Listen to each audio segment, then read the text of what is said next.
I have been fierce, resolute, and effective in defending Canada. My, oh my, the irony is really everything here. I think that it is just objectively hilarious. We got some news coming up today from Chrystia Freeland's disastrous first ever official leadership race rally. Some updates on prorogation, what that means, what it could look like, the pros and cons, and of course, I'm Jasmine Lane. This is Over Opinionated, and I have so many thoughts to share with you on all of those topics. Subscribe to the channel, like the video, give me a follow on other social media platforms as well. Most importantly, comment your thoughts down below.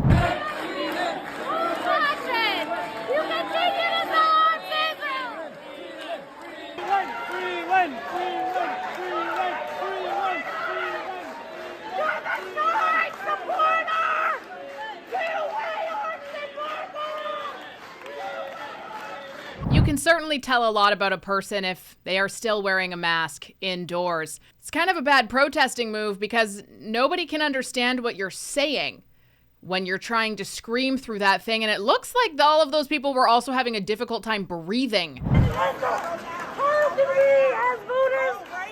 can we as voters trust that they won't kill us? Actually, come to think of it, there's people outside of those protesting at Chrystia Freeland's rally that are also wearing masks indoors. I guess that's the voter base. Yikes.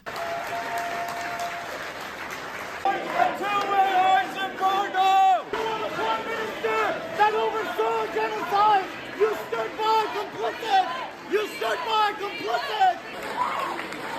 Chrystia Freeland, you villain! We charge you with genocide! You were murderers! You don't vote on your hands! Free Palestine! Free Palestine! Free Palestine! Fucking genocide! Fucking genocide! You fucking genocide! Wow, I gotta tell you, I've been to a lot of political engagements, press conferences, rallies, you name it, and I have never, ever seen anything like that before. Wow, what a great way to push people away from your cause. It's funny how these extreme protesters, they think that they're doing something good, or maybe they're just feeding their narcissism because they know that it's going to get clipped on the internet and shared on shows like this. Who knows?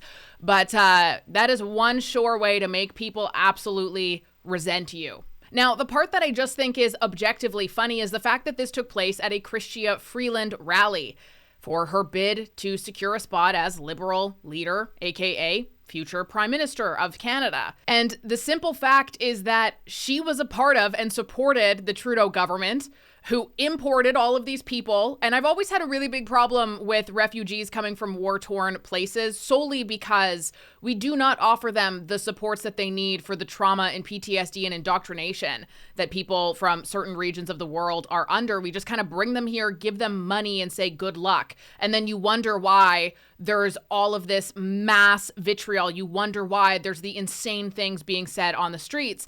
And on top of that, Trudeau's government has largely been in support of Iran, who is behind this entire thing.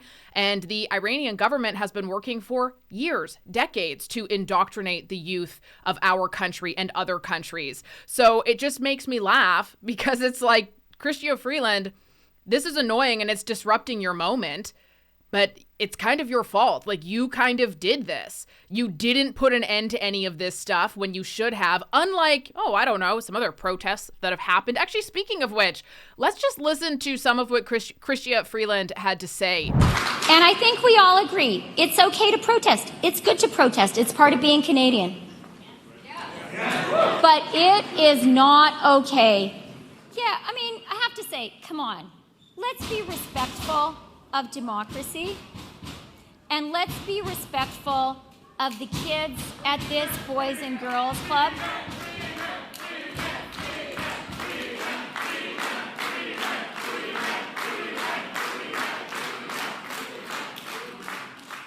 This is not okay.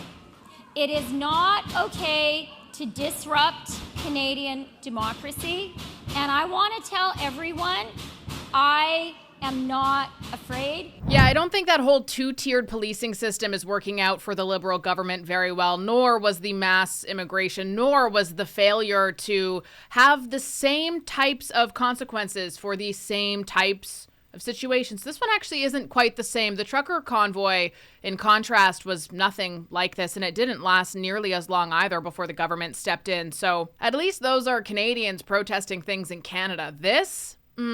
We'll jump back to Chrystia Freeland here, but I wanted to share this video. Allegedly, this is coming out of Toronto just yesterday or the day before yesterday, after it was announced that there was going to be a ceasefire in Gaza. And here's what the protesters on the streets were saying. We don't want two states! We don't want two states! We don't want two states! And if you have any brains at all, it'll be very easy for you to read in between the lines there. So, I mean, like, where's that Emergencies Act? You set a standard, and people would probably resent the Liberal government slightly less, maybe, if they at least held that standard. That's probably one of the worst things about all of this, is the fact that the Emergencies Act was enacted, which was horrendous and so despicable. I have no words to describe how that makes me feel. But then on top of that, you have another mass protest like what we're seeing right now, and the same standard does not apply. So, excuse me, actually, get real. I wonder why, according to the latest poll, that the Conservatives are dominating with a 26-point lead. Speaking of the Conservatives, here's what Chrystia Freeland had to say about Pierre Poilievre. There's Pierre Poilievre.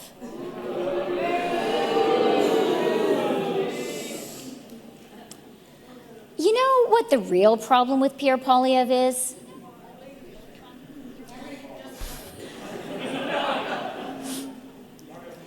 It's not that he's mean. We know that.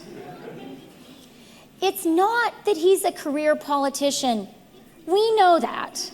Chrystia Freeland is also a career politician, if you think about it. Same with her parents, as with Karina Gould and her parents, as with Mark Carney, as with Justin Trudeau and his parents. But continue, Miss Freeland. It's not that he doesn't have a plan. We know that too. Except he has shared it several times, and it would be very odd, actually, for somebody to release their entire party campaign platform prior to a few months to an election. That's not how that works at all. And Chrystia Freeland knows that, so she can say, oh, he doesn't have a plan, even though she continues to not release her own plan whatsoever, because, again, it's weird to announce your full party plan prior to a few months during campaign season. So the real problem with Pierre Poilievre, he is weak. Oh,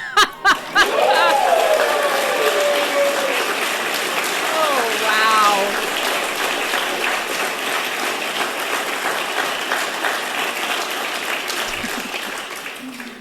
He's afraid to fight back against people he admires.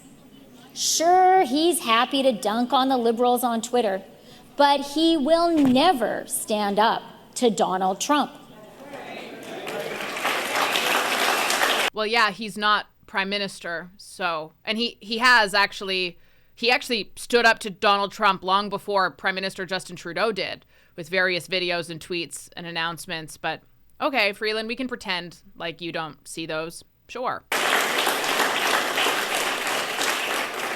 He can't even stand up to Danielle Smith.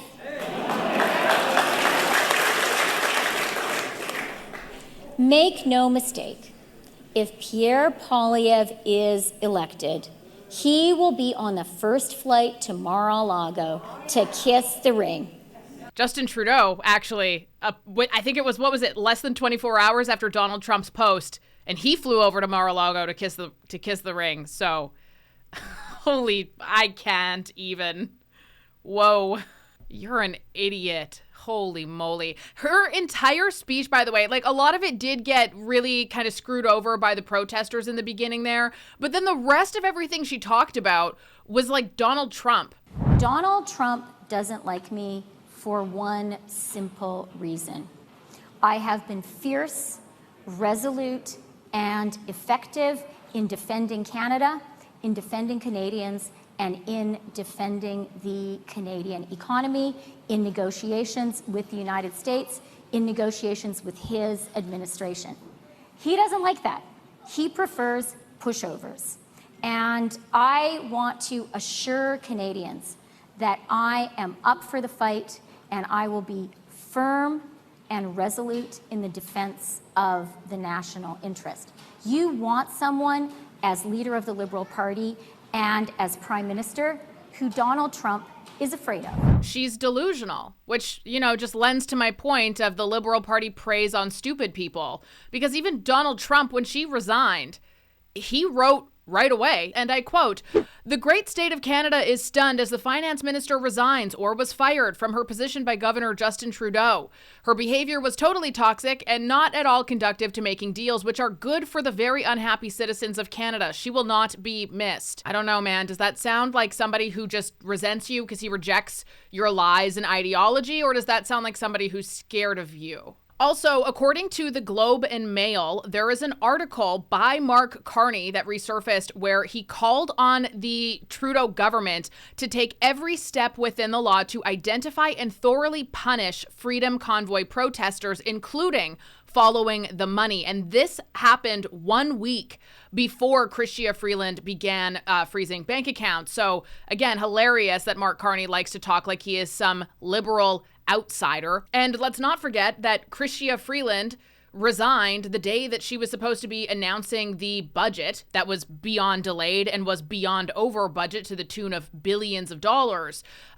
She's not good for Canadian people, and she is not good at all for our economy. She has proven that time and time again. So what are you running on here, my girl? Really? Moving on, as we know, Parliament is prorogued after already being completely useless and wasting our tax dollars for months now because the Liberals have refused to hand over unredacted documents of what we now call the Green Slush Fund, where they misappropriated to the tune of $400 million, probably more than that, though, dollars worth of taxpayer dollars into things that, were usually just benefiting their friends and family members. Nonetheless, they will tell you that it's the Conservatives' fault for all of that somehow. So after Justin Trudeau announced his intent to resign and also announced that Parliament was going to be prorogued, so that they could make way for a Liberal leadership race and clean the slate, I guess, which he could have done without proroguing Parliament until March 24th. As a little recap, back on January 8th, two people from Nova Scotia, David McKinnon and Eris Lavranos, had decided that they were going to challenge the federal court on prorogation because the details and standards of which prorogation can happen, it has to meet a certain criteria. And unfortunately, wanting to have a fair and equal leadership race for the Liberal Party doesn't meet any of those standards or requirements in order for this to be granted and make sense, which also just makes it all the more hilarious that the Governor General approved on this to begin with, because you would think she would know these rules. So the court has now ordered that the hearing will be expedited and it will take place in Ottawa on February 13th and 14th, which means that assuming that everything goes according to plan, Justin Trudeau's plan to prorogue Parliament and buy his government a little bit more time could actually be completely dismissed by authorities much greater than his own, which means that Parliament could reconvene much earlier than March 24th when Justin Trudeau was planning to prorogue until. This document was incredibly long to read, but I do want to highlight section 93 where it says, "I recognize that it would also be in the public interest for the parties and interveners to have more time to prepare their submissions and for the court to have the benefit of those submissions. However, I find that there is a countervailing and greater public interest in having the serious issues raised by the applicants determined in time to preserve the possibility that Parliament be in a position to address for a meaningful period of time prior to March 24th, 2025, the quote, grave challenge, unquote, that the threatened 25% tariff poses to Canada." And yeah, that's kind of what everybody was saying from the get-go. We were like, whoa. What the hell are you doing? You mean you're going to stop and halt all Parliament? You're going to stop and halt all collaborations between different forms of government and different opinions, blah, blah, blah, when we have these Trump tariff things going on right now? What a horrendous time to do something like this. However, Justin Trudeau has come to behave in a pretty predictable fashion these days. And while Parliament is prorogued, yes, things in Parliament are stalled and halted. Everybody's on a nice little taxpayer-funded vacay for the most part, you can actually still make executive orders from the executive team. So that would be Justin Trudeau and his team of executives, which would mean that in terms of the tariffs, in terms of anything major that faces the country, rather than have collaboration from other parties, rather than be able to debate about it and blah, blah, blah, Justin Trudeau's government would have the power to make whatever decision it was that they wanted.